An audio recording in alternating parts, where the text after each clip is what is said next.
The apartment was quiet, in the way only late evening could be, thick with the residual heat of a long day and the soft blue glow of a phone screen. Heesung sat on the couch, legs stretched out, shoulders still carrying the weight of meetings and fluorescent lights. His thumb moved slowly across the glass, scrolling without really seeing, the city humming faintly beyond the windows, distant and irrelevant. He heard her footsteps,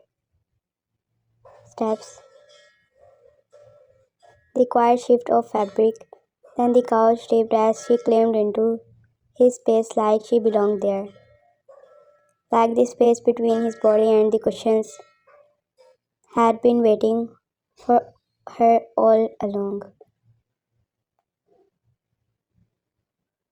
Vine settled onto his lap, knees on either side of his hips, legs wrapping around his waist with deliberate ease.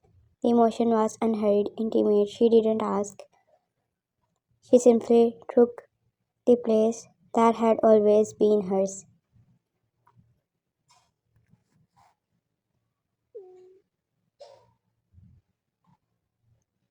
His young phones lowered.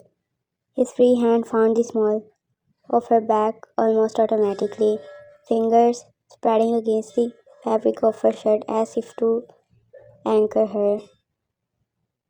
His other hand rested on her thigh, thumb brushing one slow. "You are home late," she murmured, voice low, close to his ear. His answer was more vibration than word. "You waited?" She leaned in until their forehead nearly touched. "I always waited." Something dark and quiet moved behind his eyes. No anger, not even possessiveness, in the loud way people usually meant it. It was deeper, older. The kind of claim that didn't need to raise his voice because it's already new. It owned the room.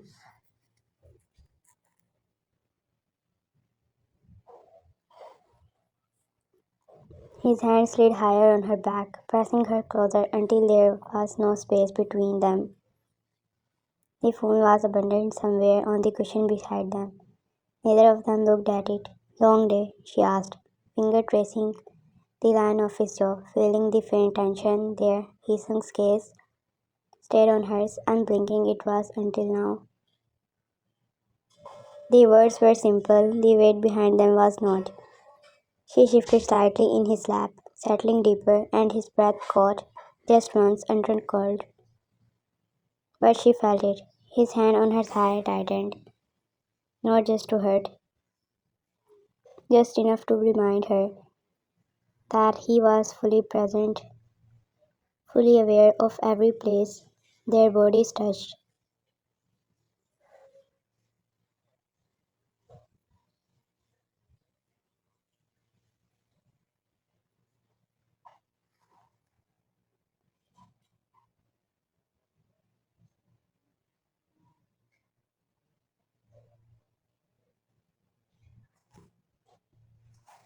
"You are quiet tonight," she said. "Softer now. I'm listening." "To what?" "To you." His thumb stalked once along the outside of her thigh.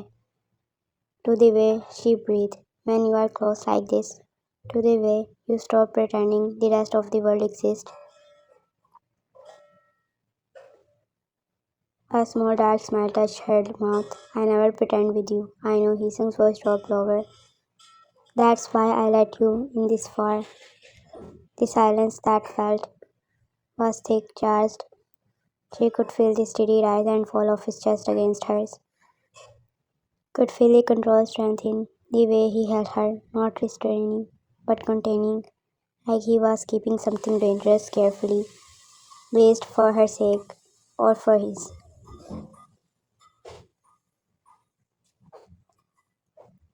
She brushed her fingers against the corner of his mouth, not quite against a question. He answered by turning his head, just enough to catch her properly. The kiss was slow, deep, unhurried in a way only someone who already knew he had all the time in the world could be.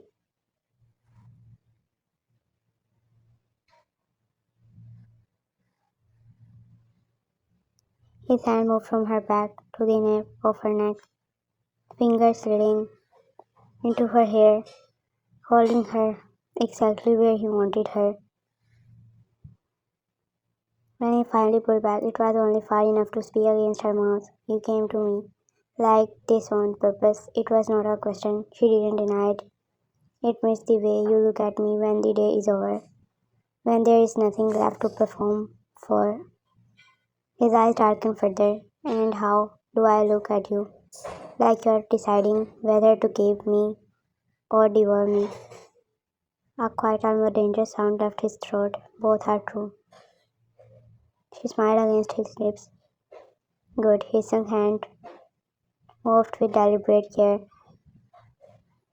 one still cradling the back of her neck, the other sliding along her spine, mapping a curve of her as if memorizing it again.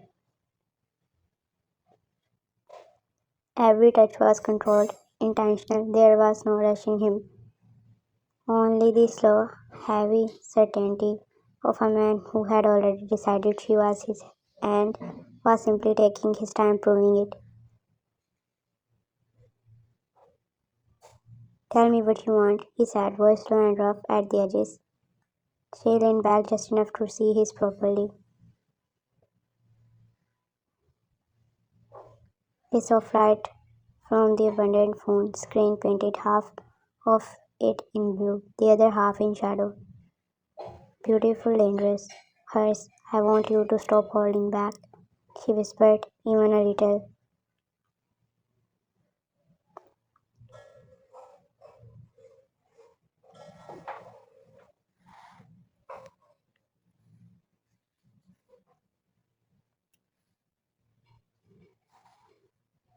Something flickered in his expression. Approval. Hunger. Something darker still. "Careful," he murmured. "You don't know what a little looks like with me." "I think I do." "No." His thumb traced the line of her lower lip. "You only think you do. There's a difference." The word should have felt like a warning. Instead they settled warm and heavy in her chest.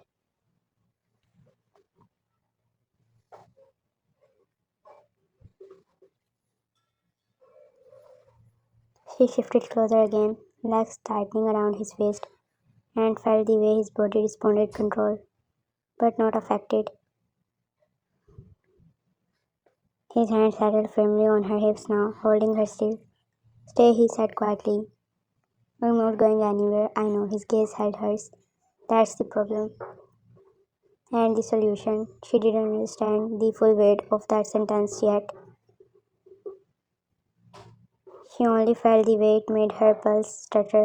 He sunk in and kissed the end of her jaw, then lower, along the soft line of her throat, slow, possessive. Each press of his mouth was a quiet claim. She tilted her head, giving him more access, and felt the soft approval in the way his finger flexed against her hips.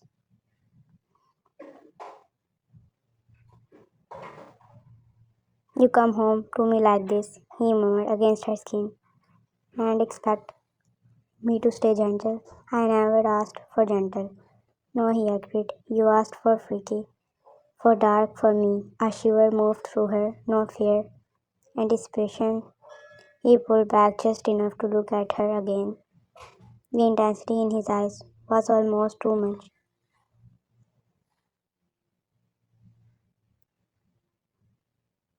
Almost.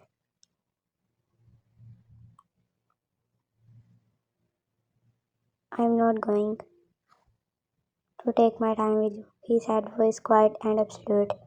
"Not because I'm soft, because I want every second of his burned into both of us. I want you to remember exactly how it felt to sit in my lap after a long day and decide you were mine enough to ask for more." Her breath left her in a soft, uneven exhale.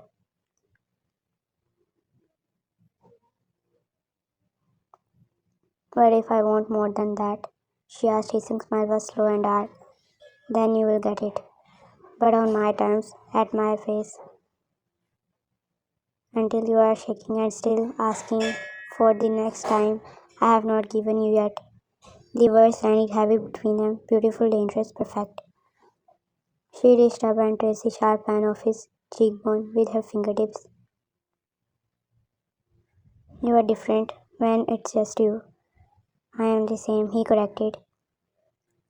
You are just finally seeing the parts I keep locked away for anyone else.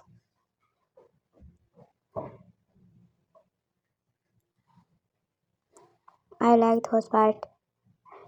I know you do.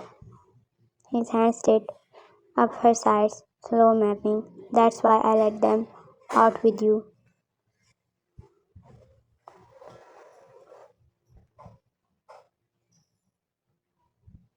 The city continued its distant noise beyond the windows.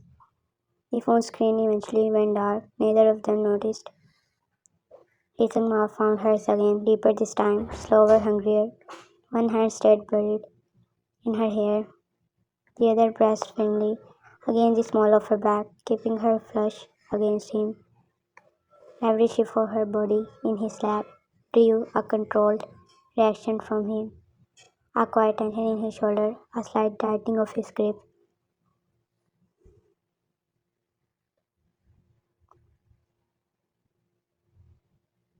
She felt powerful and claimed at the same time, held wanted, seen in the exact way she had been craving all day. When they finally broke apart, both breathing a little harder, he rested his forehead against hers. Still want me to freestyle? He asked, voice rough, yes. Then listen carefully. His thumb stalked once again, along her lower lip again. You are going to stay right there, on my lap, legs around me. You are not moving unless I tell you to. I am not going to take my time learning every soft sound you make when I do this.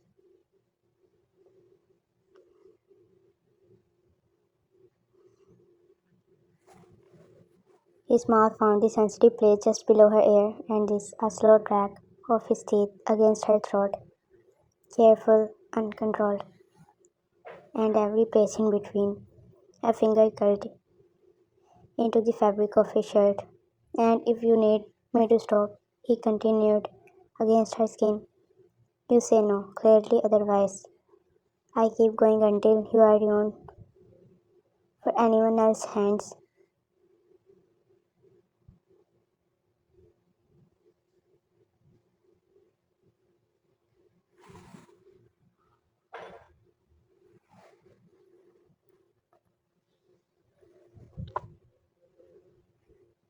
The promise sat between them like a living thing. Ryan's voice came out softer than she expected. I won't ask you to stop. His son lifted his hand, looked at her. Really looked good, he said quietly, because I don't plan on making it easy for you to want to. The hours that followed were slow, deliberate, a careful unraveling.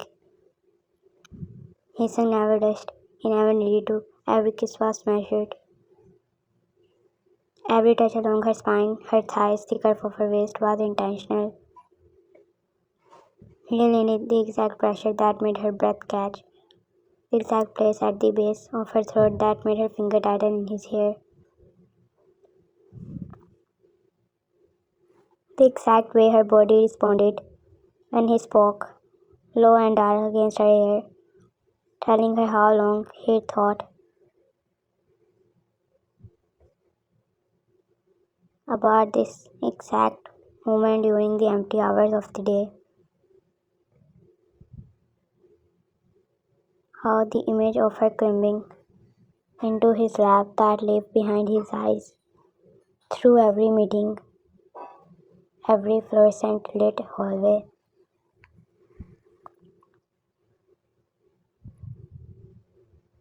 He told her she was dangerous for him, that the way she trusted him with this version of himself was the most intoxicating thing she'd ever been given.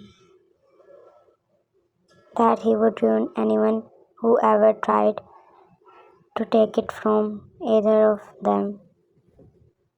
She answered with quiet admissions of her own, how the day always felt incomplete until she could settle against him like this, how the controlled darkness in him didn't scare her,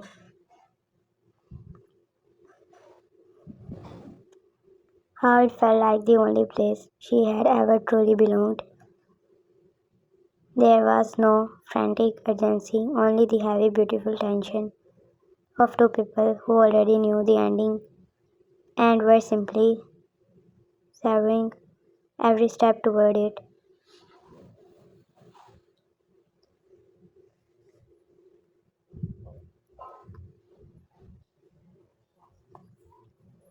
At some point, the lights of the city shifted. The blue glow of the phone never returned. The only light left was the faint spill of street lamps through the half-drawn curtains, painting them in soft silver and shadows. Heason kept her in his lap the entire time exactly as he had promised, legs around his waist, body close, his hand never strayed into anything curt or rushed. Instead, they mapped, claimed, worshipped in the dark, possessive way that felt more intimate than any explicit act could have.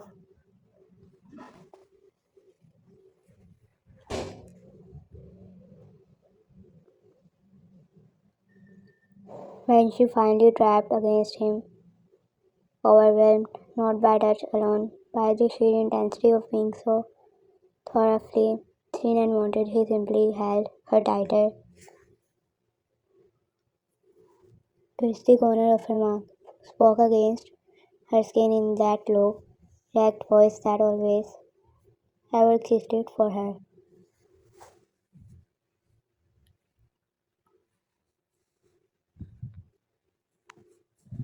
Still with me always, he said like the word had settled something restless inside him. Would he murmured, because I am now here, near finished with you. Outside the city kept moving, inside the quiet apartment, time stretched and softened until it no longer mattered. His young arms remained around her, her legs straight, wrapped around his waist, and in the space between one breath and the next, the long day finally ended the only way it was ever meant to, with her in his lap, claimed and cherished in equal measure, and the dark, perfect knowledge that neither of them would ever want it any other way.